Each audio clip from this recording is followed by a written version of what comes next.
بسم الله الرحمن الرحيم. الحمد لله الذي أنزل على عبده الكتاب ولم يجعل له عوجا قيما لينذر بأسا شديدا من لدنه ويبشر المؤمنين الذين يعملون الصالحات أن لهم أجرا حسنا ماكثين فيه أبدا وينذر الذين قالوا اتخذ الله ولدا ما لهم به من علم ولا لآبائهم كبرت كلمة تخرج من أفواههم إن يقولون إلا كذبا فلعلك باخع نفسك على آثارهم إن لم يؤمنوا بهذا الحديث أسفا إنا جعلنا ما على الأرض زينة لها لنبلوهم أيهم أحسن عملا وإنا لجاعلون ما عليها صعيدا جرزا أم حسبت أن أصحاب الكهف والرقيم كانوا من آياتنا عجبا إذ أوى الفتية إلى الكهف فقالوا ربنا آتنا من لدنك رحمة وهيئ لنا من أمرنا رشدا فضربنا على آذانهم في الكهف سنين عددا ثم بعثناهم لنعلم أي الحزبين أحصى لما لبثوا أمدا نحن نقص عليك نبأهم بالحق إنهم فتية آمنوا بربهم وزدناهم هدى وربطنا على قلوبهم إذ قاموا فقالوا ربنا رب السماوات والأرض لن ندعو من دونه إلها لقد قلنا إذا شططا هؤلاء قومنا اتخذوا من دونه آلهة لولا يأتون عليهم بسلطان بين فمن أظلم ممن افترى على الله كذبا وإذ اعتزلتموهم وما يعبدون إلا الله فأووا إلى الكهف ينشر لكم ربكم من رحمته ويهيئ لكم من أمركم مرفقا وترى الشمس إذا طلعت تزاور عن كهفهم ذات اليمين وإذا غربت تقرضهم ذات الشمال وهم في فجوة منه ذلك من آيات الله من يهد الله فهو المهتد ومن يضلل فلن تجد له وليا مرشدا وتحسبهم أيقاظا وهم رقود ونقلبهم ذات اليمين وذات الشمال وكلبهم باسط ذراعيه بالوصيد لو اطلعت عليهم لوليت منهم فرارا ولملئت منهم رعبا وكذلك بعثناهم ليتساءلوا بينهم قال قائل منهم كم لبثتم قالوا لبثنا يوما أو بعض يوم قالوا ربكم أعلم بما لبثتم فابعثوا أحدكم بورقكم هذه إلى المدينة فلينظر أيها أزكى طعاما فليأتكم برزق منه وليتلطف ولا يشعرن بكم أحدا إنهم إن يظهروا عليكم يرجموكم أو يعيدوكم في ملتهم ولن تفلحوا إذن أبدا وكذلك أعثرنا عليهم ليعلموا أن وعد الله حق وأن الساعة لا ريب فيها إذ يتنازعون بينهم أمرهم فقالوا ابنوا عليهم بنيانا ربهم أعلم بهم قال الذين غلبوا على أمرهم لنتخذن عليهم مسجدا سيقولون ثلاثة رابعهم كلبهم ويقولون خمسة سادسهم كلبهم رجما بالغيب ويقولون سبعة وثامنهم كلبهم قل ربي أعلم بعدتهم ما يعلمهم إلا قليل فلا تمار فيهم إلا مراء ظاهرا ولا تستفت فيهم منهم أحدا ولا تقولن لشيء إني فاعل ذلك غدا إلا أن يشاء الله واذكر ربك إذا نسيت وقل عسى أن يهديني ربي لأقرب من هذا رشدا ولبثوا في كهفهم 300 سنين وازدادوا 9 قل الله أعلم بما لبثوا له غيب السماوات والأرض أبصر به وأسمع ما لهم من دونه من ولي ولا يشرك في حكمه أحدا واتل ما أوحي إليك من كتاب ربك لا مبدل لكلماته ولن تجد من دونه ملتحدا واصبر نفسك مع الذين يدعون ربهم بالغداة والعشي يريدون وجهه ولا تعد عيناك عنهم تريد زينة الحياة الدنيا ولا تطع من أغفلنا قلبه عن ذكرنا واتبع هواه وكان أمره فرطا وقل الحق من ربكم فمن شاء فليؤمن ومن شاء فليكفر إنا أعتدنا للظالمين نارا أحاط بهم سرادقها وإن يستغيثوا يغاثوا بماء كالمهل يشوي الوجوه بئس الشراب وساءت مرتفقا إن الذين آمنوا وعملوا الصالحات إنا لا نضيع أجر من أحسن عملا أولئك لهم جنات عدن تجري من تحتهم الأنهار يحلون فيها من أساور من ذهب ويلبسون ثيابا خضرا من سندس وإستبرق متكئين فيها على الأرائك نعم الثواب وحسنت مرتفقا واضرب لهم مثل الرجلين جعلنا لأحدهما جنتين من أعناب وحففناهما بنخل وجعلنا بينهما زرعا كلتا الجنتين آتت أكلها ولم تظلم منه شيئا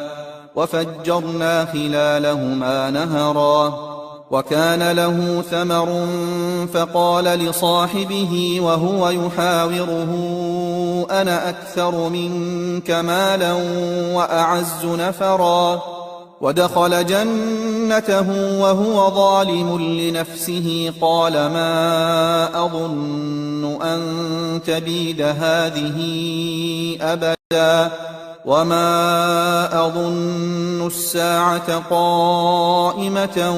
ولئن رددت إلى ربي لأجدن خيرا منها منقلبا قال له صاحبه وهو يحاوره أكفرت بالذي خلقك من تراب ثم من نطفة ثم سواك رجلا لكن هو الله ربي ولا أشرك بربي أحدا ولولا إذ دخلت جنتك قلت ما شاء الله لا قوة إلا بالله إن ترني أنا أقل منك مالا وولدا فعسى ربي أن يؤتيني خيرا من جنتك ويرسل عليها حسبانا من السماء فتصبح صعيدا زلقا أو يصبح ماؤها غورا فلن تستطيع له طلبا وأحيط بثمره فأصبح يقلب كفيه على ما أنفق فيها وهي خاوية على عروشها ويقول يا ليتني لم أشرك بربي أحدا ولم تكن له فئة ينصرونه من دون الله وما كان منتصرا هنالك الولاية لله الحق هو خير ثوابا وخير عقبا واضرب لهم مثل الحياة الدنيا كماء إن أنزلناه من السماء فاختلط به نبات الأرض فأصبح هشيما تذروه الرياح وكان الله على كل شيء مقتدرا المال والبنون زينة الحياة الدنيا والباقيات الصالحات خير عند ربك ثوابا وخير أملا ويوم نسير الجبال وترى الأرض بارزة وحشرناهم فلم نغادر منهم أحدا وعرضوا على ربك صفا لقد جئتمونا كما خلقناكم أول مرة بل زعمتم أن لن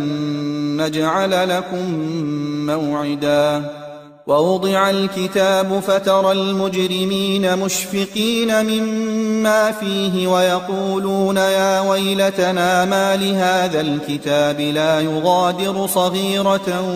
ولا كبيرة إلا أحصاها ووجدوا ما عملوا حاضرا ولا يظلم ربك أحدا وإذ قلنا للملائكة اسجدوا لآدم فسجدوا إلا إبليس كان من الجن ففسق عن أمر ربه أفتتخذونه وذريته أولياء من دوني وهم لكم عدو بئس للظالمين بدلا ما أشهدتهم خلق السماوات والأرض ولا خلق أنفسهم وما كنت متخذ المضلين عضدا ويوم يقول نادوا شركائي الذين زعمتم فدعوهم فلم يستجيبوا لهم وجعلنا بينهم موبقا ورأى المجرمون النار فظنوا أنهم مواقعوها ولم يجدوا عنها مصرفا ولقد صرفنا في هذا القرآن للناس من كل مثل وكان الإنسان أكثر شيء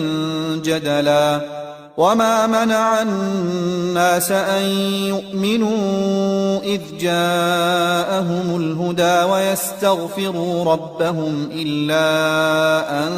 تأتيهم سنة الأولين أو يأتيهم العذاب قبلا وما نرسل المرسلين إلا مبشرين ومنذرين ويجادل الذين كفروا بالباطل ليدحضوا به الحق واتخذوا آياتي وما أنذروا هزوا ومن أظلم ممن ذكر بآيات ربه فأعرض عنها ونسي ما قدمت يداه إنا جعلنا على قلوبهم أكنة أن يفقهوه وفي آذانهم وقرا وإن تدعهم إلى الهدى فلن يهتدوا إذن أبدا.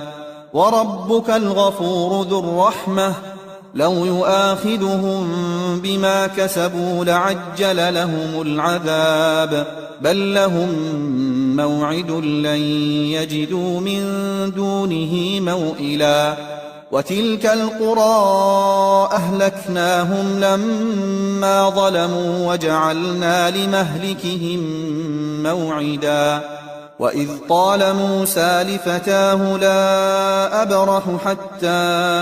أبلغ مجمع البحرين أو أمضي حقبا فلما بلغا مجمع بينهما نسيا حوتهما فاتخذ سبيله في البحر سربا. فلما جاوزا قال لفتاه آتنا غداءنا لقد لقينا من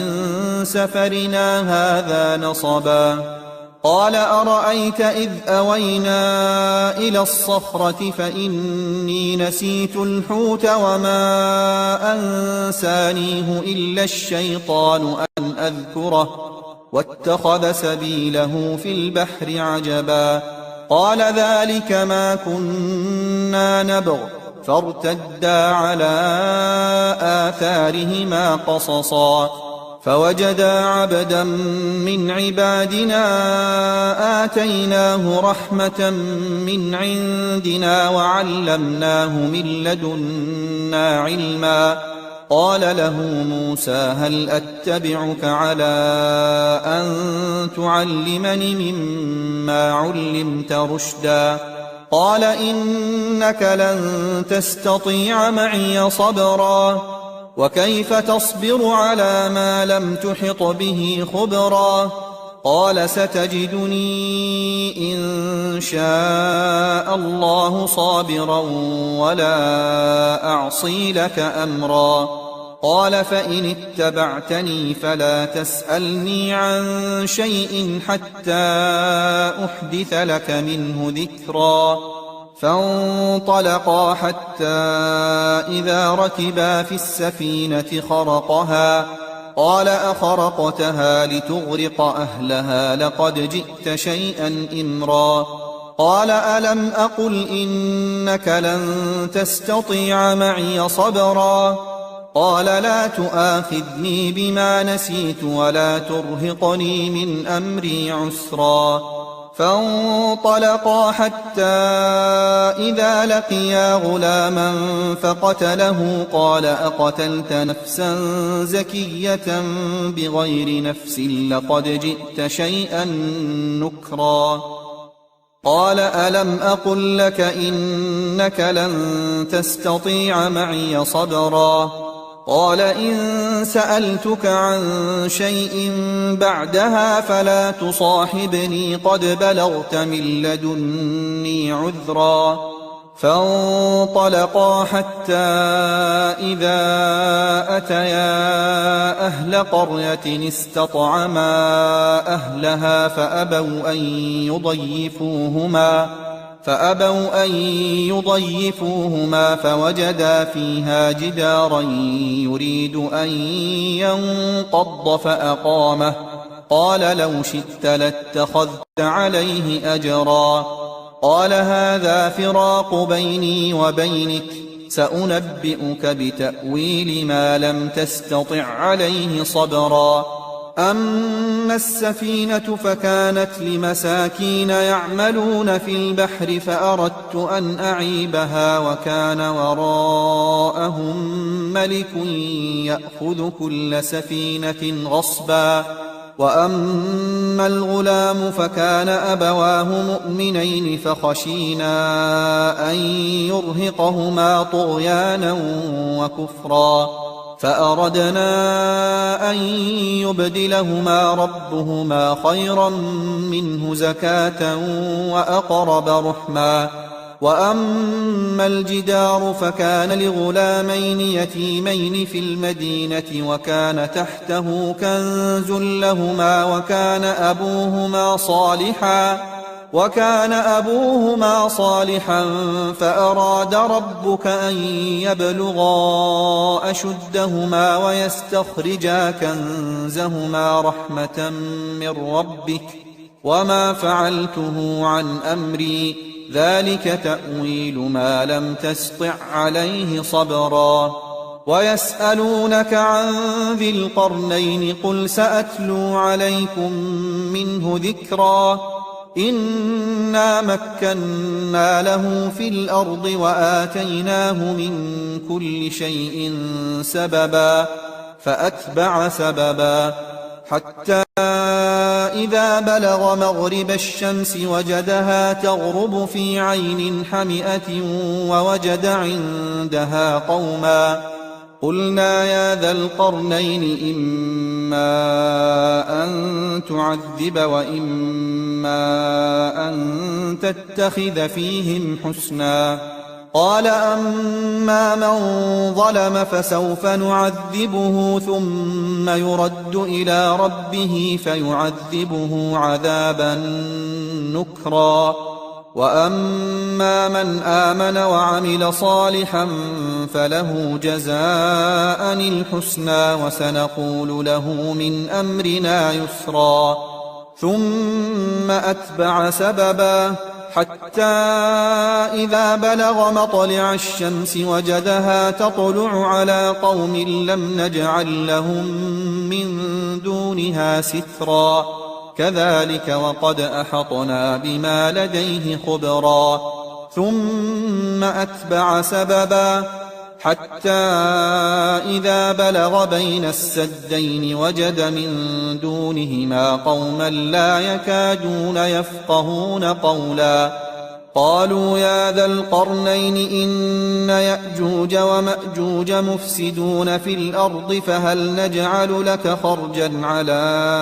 أن تجعل بيننا وبينهم سدا قال ما مكني فيه ربي خير فأعينوني بقوة أجعل بينكم وبينهم ردما آتوني زبر الحديد حتى إذا ساوى بين الصدفين قال انفخوا حتى إذا جعله نارا قال آتوني أفرغ عليه قطرا فما استطاعوا أن يظهروه وما استطاعوا له نقبا قال هذا رحمة من ربي فإذا جاء وعد ربي جعله دكاء وكان وعد ربي حقا وتركنا بعضهم يومئذ يموج في بعض ونفخ في الصور فجمعناهم جمعا وعرضنا جهنم يومئذ للكافرين عرضا الذين كانت أعينهم في غطاء عن ذكري وكانوا لا يستطيعون سمعا أفحسب الذين كفروا أن يتخذوا عبادي من دوني أولياء إنا أعتدنا جهنم للكافرين نزلا قل هل ننبئكم بالأخسرين أعمالا الذين ضل سعيهم في الحياة الدنيا وهم يحسبون أنهم يحسنون صنعا أولئك الذين كفروا بآيات ربهم ولقائه فحبطت أعمالهم فلا نقيم لهم يوم القيامة وزنا ذلك جزاؤهم جهنم بما كفروا واتخذوا آياتي ورسلي هزوا إن الذين آمنوا وعملوا الصالحات كانت لهم جنات الفردوس نزلا خالدين فيها لا يبغون عنها حولا قل لو كان البحر مدادا لكلمات ربي لنفد البحر قبل أن تنفد كلمات ربي ولو جئنا بمثله مددا قل إنما أنا بشر مثلكم يوحى إلي أنما إلهكم إله واحد فمن كان يرجو لقاء ربه فليعمل عملا صالحا ولا يشرك بعبادة ربه أحدا.